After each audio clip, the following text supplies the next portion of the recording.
alunos do sexto ano. Hoje eu vou começar a fazer aulas gravadas, tá? E hoje eu vou trabalhar com vocês o capítulo 2 do livro. E antes de entrar nele, eu só vou revisar aqui com vocês o que é importante ter ficado então sobre o capítulo 1. Então, o que vocês precisam sempre lembrar é o que a história estuda, lembrando que a história estuda as mudanças e as permanências das pessoas no tempo, as marcas que essas pessoas deixaram no tempo, né? O que mudou e o que permanece igual. Vocês também têm que lembrar que a história ela trabalha com o tempo histórico e a gente vai usar então o calendário cristão para marcar esse tempo histórico. Dentro do calendário cristão, a gente tem o antes de Cristo e o depois de Cristo, marcando o nascimento de Cristo como o ano 1 do nosso calendário, né? Como a história trabalha com tempos que passaram grandes quantidades de tempo, então toda vez que passa 10 anos, a gente vai chamar de década, quando passa 100 anos, século, e quando passa 1000 anos, milênio. Né? A gente também estudou como é que se descobre quando tem um ano a que século ele pertence, né? Então lembrem daquela regrinha, sempre olhar os últimos 2 algarismos. Se eles forem 00, é só tirar eles e o número que restar é o século. Se eu olhar os últimos 2 algarismos do ano e não for 00, eu vou eliminar eles, vou olhar o número que resta e vou somar 1. Lembraram disso? Lembrando também que o registro do século geralmente é feito em números romanos. E a gente também viu que a história tem uma divisão tradicional, ela é dividida em 5 períodos, né? Pré-história, Idade Antiga, Idade Média, Idade Moderna e Idade Contemporânea. No sexto ano a gente vai trabalhar a pré-história, a Idade Antiga e o comecinho da Idade Média, certo? Lembrando também que vocês precisam estar bem aptos aí para organizar esses fatos históricos na ordem cronológica, que a ordem cronológica é uma ordem que obedece os acontecimentos mais antigos em direção aos acontecimentos mais recentes, certo?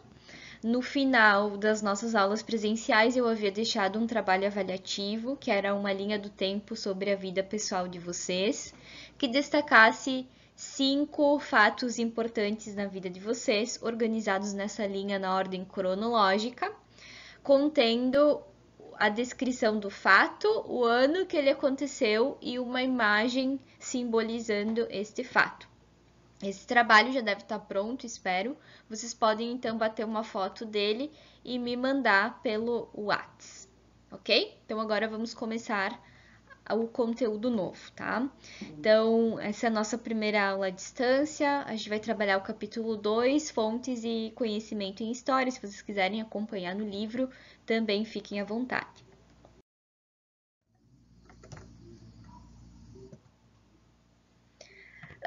Essa imagem, ela tá mostrando um crime, tá? Prestem atenção o crime, então.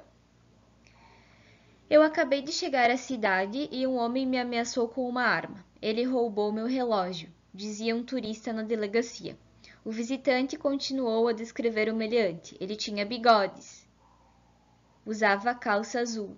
Não precisa continuar, interrompeu o delegado. Já sabemos de tudo. Há câmeras de segurança instaladas em toda a cidade. Dê uma olhada nessa foto. Então aqui temos... Acho que o crime foi cometido por um dos 5 gêmeos trombadinhas. Lu, Lo, La, Li ou Lê, disse o delegado. Nós já os pegamos e trouxemos para cá. Observe-os com atenção e diga quem foi o criminoso. Então vejam que eles são gêmeos, são muito parecidos e o detetive tem que investigar qual foi, né? E para a vítima desse crime também ia ficar um pouco difícil de descobrir. Mas então vamos tentar. Olhem bem os elementos e tentem descobrir quem pode ter sido o criminoso. Então olhem o Lu, olhem o chapéu dele, o bigode, as mãos, de todos, né? Lu, Lo, Lá, Lê e Li. Observem bem. Daqui a pouco a gente vai para a resposta. Qualquer coisa, pausem o vídeo, né? Porque eu tenho que dar continuidade aqui. Então, olhando para o bigodinho, né? O criminoso aqui na foto onde ele tá assaltando o turista, o bigodinho dele é virado para cima. Dessa maneira, a gente elimina o lá, né? Todos os outros têm o bigodinho para cima. Então, o lá não foi. Outra coisa que a gente pode observar é no chapéu, as listras brancas e pretas, elas são paralelas e não diagonais. Então, com isso, a gente elimina o Lu também. O Lá e o Lu não foram. Nos resta, então, o Lo, o Li e o Lê. Na foto, o criminoso ele tá saltando com a mão esquerda, ele tá segurando o revólver com a mão esquerda. O Lo tem um gancho na mão esquerda, então ele também não pode ser. Nos restando o Li e o Lê. O Li estaria com a mão esquerda livre. E o Lê também. Então, os dois são possíveis. Só que o Li ele tá com a mão direita enfaixada, então ele não teria como segurar o revólver e roubar o relógio do turista, né? Então o criminoso seria o Lê, ok? O culpado é Lê. Lu usa um chapéu com fita em zigue-zague, não com listras retas. Lo não poderia ter segurado a arma com o gancho. O bigode de Lá aponta para baixo enquanto Li está com o braço enfaixado. Ou você acha que ele pegou o relógio da vítima com os dentes? Então a resposta é Lê. Por que eu comecei a aula com esse raciocínio lógico? Porque o trabalho do historiador é muito parecido com o trabalho de um detetive. Por quê? O historiador ele tem que ir atrás de pistas para construir o conhecimento histórico, né? Assim como o detetive. Então, o detetive vai atrás de quais pistas? Ele interroga pessoas, ele pega os objetos da cena do crime, ele bate fotos, enfim. O historiador tem um trabalho muito semelhante. Mas o detetive trabalha com fatos atuais, o historiador tem que ir atrás de pistas de muito tempo atrás. Então, como que se pesquisa isso? Né? Como que se investiga uma história muito antiga? Então, o historiador, ele sempre vai atrás de fontes históricas. Né? O que são as fontes históricas? São pistas, são vestígios deixados pelas pessoas no tempo. Tá? Então, lá o Egito Antigo, aqui atrás vocês podem ver um papiro, né, do Egito Antigo. Claro que ele é atual, né, mas existem papiros que comprovam coisas feitas pelos egípcios, tá? Bom, então, vocês têm que estar muito claro na cabeça de vocês o que são fontes históricas. São pistas, são vestígios que as pessoas deixaram no tempo. É atrás dessas pistas que o historiador vai quando ele quer construir a história de algo ou de alguém, tá? As pistas históricas existem de alguns tipos. Então, vamos lá. Existem fontes escritas, visuais, orais, cultura material e cultura imaterial. Vou explicar a diferença para vocês agora. Fontes escritas são pistas que o historiador encontra que é possível de ler, tá? É um registro escrito. Por exemplo, uma certidão de casamento é uma fonte escrita, um jornal, um livro, certo? Tudo onde tem registros escritos. Fontes visuais são imagens, tá? Por exemplo, fotografia, desenhos. Os homens da pré-história também eles faziam pinturas rupestres nas cavernas. Esse tipo de desenho é uma fonte visual, tá? Esse papiro aqui não tem nada escrito, então ele seria uma fonte visual também, tá? Porque a fotografia, a máquina fotográfica, ela é muito recente na história, mas existem fontes visuais muito antigas, que daí são registros em desenho, tá? As fontes orais são registros que têm a voz gravada, ou é algo que se passou de geração em geração através da oralidade. Por exemplo, uma lenda, uma música, uma brincadeira de roda, né? Isso são exemplos de fontes orais, uma entrevista. Cultura material são objetos, tá? Então, sei lá na Grécia Antiga era comum eles fazerem vasos de cerâmica. Então, esse vaso de cerâmica que sobreviveu ao longo de todos esses anos, ele é considerado uma cultura material, porque ele é um objeto. Ele não é uma imagem, simplesmente, ele não é uma coisa escrita, ele não é uma coisa oral, ele é uma coisa material, onde dá pra gente encostar nele, tá? Não se limita a objetos pequenos, por exemplo, uma igreja, um templo religioso pode ser uma cultura material. É algo que a gente consegue tocar, mas que não transmite, o objeto em si transmite a informação. Não é o desenho que tem nele, não é a escritura que tem nele, não é a voz de alguém. É o objeto em si, certo? E a cultura imaterial é uma pista bem diferente. É algo que então é um vestígio do passado, mas que ele não é possível pegar na mão. Ele é abstrato. Por exemplo, a festa do carnaval, por exemplo. O carnaval é uma festividade, é uma celebração que acontece, mas a gente não pega o carnaval na mão, né? Por isso que o carnaval é considerado uma cultura imaterial. É uma pista sobre o nosso passado que ela não é física, não dá para encostar nisso. Por exemplo, um casamento não dá para pegar na mão. O casamento é um ritual religioso, que é uma cultura imaterial.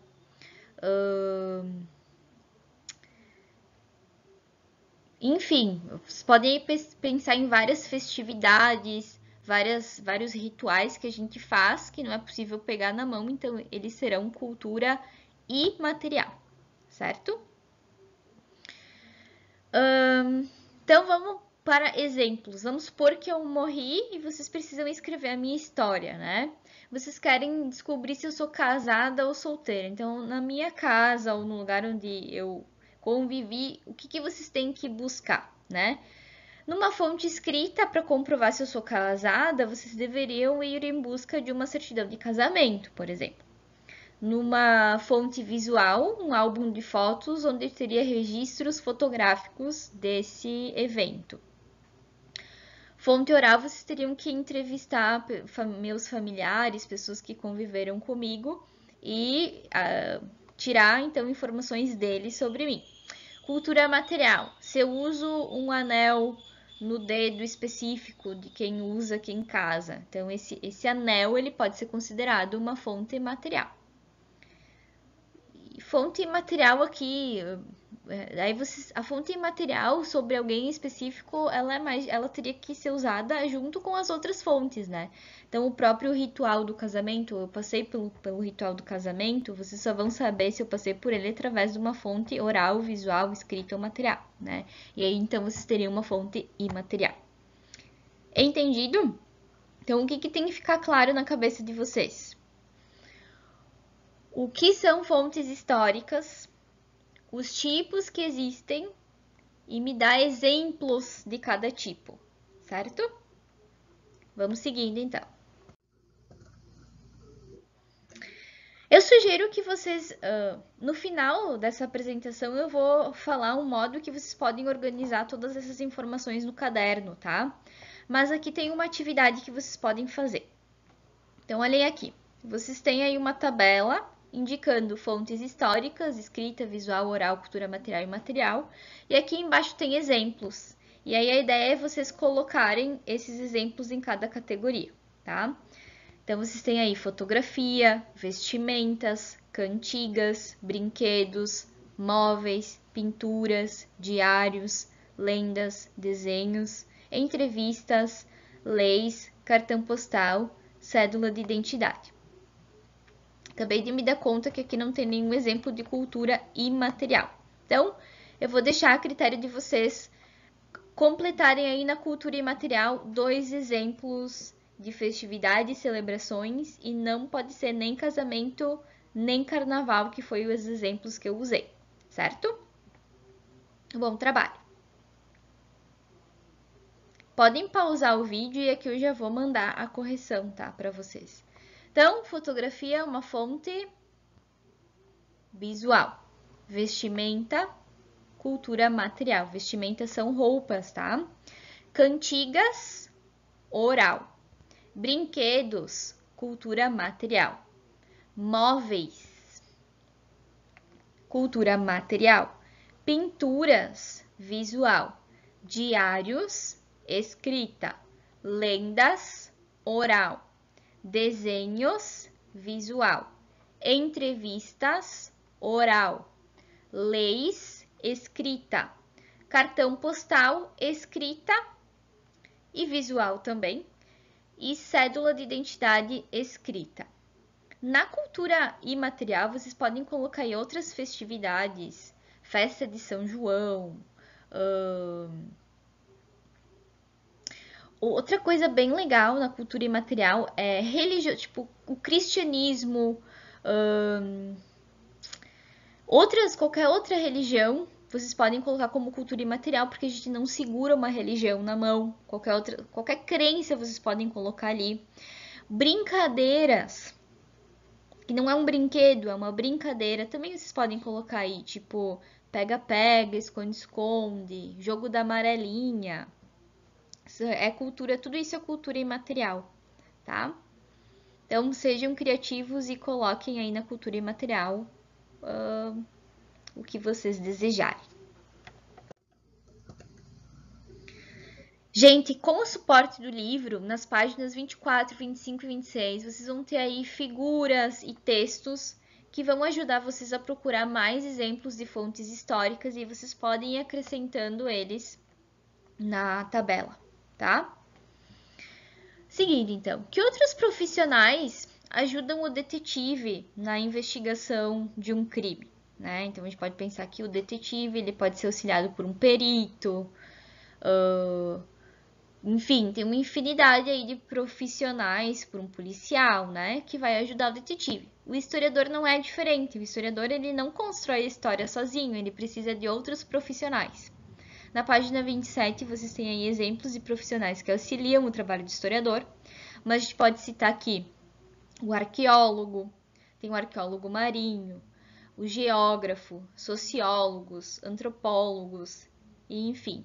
Todos esses profissionais ajudam o historiador a construir a história do passado, tá? E o que é muito importante a gente saber é que o que está no livro de história é uma verdade absoluta? Tudo que a gente estuda sobre história é uma verdade absoluta? A resposta é não. Mas aí, se eu falar que não, significa que tudo que está no livro de história é mentira? Ou é uma verdade frágil? Também não, tá? O que acontece? Como o trabalho do historiador depende das fontes históricas que ele encontra, pode ser que hoje, de tarde ou de noite, um historiador encontre uma fonte muito importante sobre a história do Egito, por exemplo, que mude o que vinha sendo falado até então. Então, essa fonte que ele encontra, ele vai escrever um artigo sobre ela. Lembrando que não é uma fonte só que se constrói a história, é um conjunto de várias, né? Então, pode ser que uma fonte muito importante seja encontrada e que fale o contrário do que se vinha sendo falado até então. Então, esse historiador que encontra essa fonte, ele vai reescrever a história e a próxima vez que muda o livro didático, vai vir com essas informações modificadas, tá? Então, história não é que nem matemática que 2 mais 2 sempre vai ser 4, tá? A história, ela não é uma ciência exata, ela muda de acordo com o que os historiadores vão encontrando ao longo de suas pesquisas, tá? E quem é que faz história? Quando a gente estuda a história, a gente estuda a história de quem? Só de reis, de grandes políticos e pensadores e intelectuais? A resposta é não. Nós também fazemos parte da história, aquela pessoa mais humilde, mais pobre, todo mundo faz parte da história, certo? E não é só indivíduos, né, reis, figuras políticas, mas também eu posso contar a história de uma empresa, eu posso contar a história de uma organização. Então, coletivos também fazem história. Então, pessoas importantes, muito ricas, pessoas mais simples e humildes, a pessoa como indivíduo e a pessoa como um coletivo, todas elas fazem parte da história, certo? A gente tem a tendência de achar que história é só sobre reis, imperadores. Claro que a história ela é um pouco centralizada nessas figuras, mas a resposta é não. Pessoas humildes são muito importantes para se construir a história. Vejamos a história do Brasil, por exemplo. A gente pode lembrar muito do Dom Pedro I, que foi o nosso primeiro imperador. Só que os escravos, a força escrava foi muito importante para a construção econômica desse país. Então, os escravos não foram menos importantes do que o Dom Pedro I. Mas a história ela é construída de uma forma onde poucos escravos a gente vai saber nomear, né? Tem o Zumbi dos Palmares, que foi importante, mas a gente consegue nomear muito mais fácil as pessoas mais poderosas, brancas, do que as pessoas mais simples e humildes. Mas elas não são menos importantes e isso tem que ficar claro na cabeça de vocês, ok? Bom, eu vou deixar esses exercícios do livro para vocês fazerem, para praticarem o que a gente tem falado até agora. E por áudio no WhatsApp eu vou mandar as respostas, mas primeiro tentem fazer, certo? Então a correção vai ser enviada por áudio. E agora, então, eu vou encaminhar um trabalho avaliativo. Vocês podem fazer no caderno, bater uma foto e enviar no WhatsApp também para mim. Vocês vão fazer uma ficha de análise de fonte histórica, tá? A fonte histórica que vocês vão analisar, ela está na página 30. Eu já vou falar a resposta aí do objeto. Que o objeto é esse que vocês vão analisar, é uma fotografia. Então, já podem escrever aqui, ó. Aqui, a resposta é fotografia. O que vocês vão fazer? Aqui vocês vão descrever o objeto, o que tem nessa fotografia, o que aparece nela, tudo muito bem descrito. Não se preocupem em escrever pouco, podem escrever bastante aqui porque é para descrever. Aqui embaixo vocês vão colocar o local e a data onde aquela fotografia foi tirada. Que tipo de fonte histórica é uma fotografia, se ela é escrita, visual, oral, material ou imaterial. E a importância que essa fotografia tem na construção da história. Por que essa fotografia seria importante para um historiador investigar sobre o passado, tá? Então, esse é o trabalhinho avaliativo de vocês. Assim que vocês me mandarem, eu já vou colocar e contabilizar a notinha de vocês para o trimestre, junto com a linha do tempo, tá? Então, já teriam 2 trabalhos avaliativos. E aqui, então, tá uma revisão do capítulo 2, o que precisa ficar bem claro na cabeça de vocês, tá? Então, podem anotar no caderno se vocês quiserem, façam muito oralmente essa revisão também. O título, então, pode ser fontes históricas. Você tem que saber me dizer o que são fontes históricas. O que são as fontes históricas? Repitam oralmente, é bem importante, tá? Então, vou falar aqui, então, fontes históricas são pistas, são vestígios que as pessoas deixaram no tempo. Que tipos existem e um exemplo de cada. Tá? Então, a gente viu que existem 5 tipos de fontes históricas. Né? Então, vamos lá. A escrita, um exemplo pode ser uma revista. A visual, um exemplo pode ser uma pintura. A oral, um exemplo pode ser uma música. A cultura material, um exemplo pode ser um telefone. E a cultura imaterial, um exemplo pode ser Natal, ok? Que outros profissionais auxiliam o historiador em seu trabalho? Então, a gente falou de quem? Do geógrafo, do sociólogo, do arqueólogo, do antropólogo, enfim, e vários outros. Quem faz história todas as pessoas, independente se são poderosos, grandes políticos ou um simples faxineiro, um gari. E também não é só pessoa indivíduo, a gente também faz história de coletivos, a história de uma organização, de um sindicato, de uma indústria e assim por diante. A história possui verdades absolutas? A resposta é não. A história não é uma ciência exata, a história muda conforme as fontes históricas que os historiadores vão encontrando e pesquisando. Certo? Muito obrigada e até a próxima aula.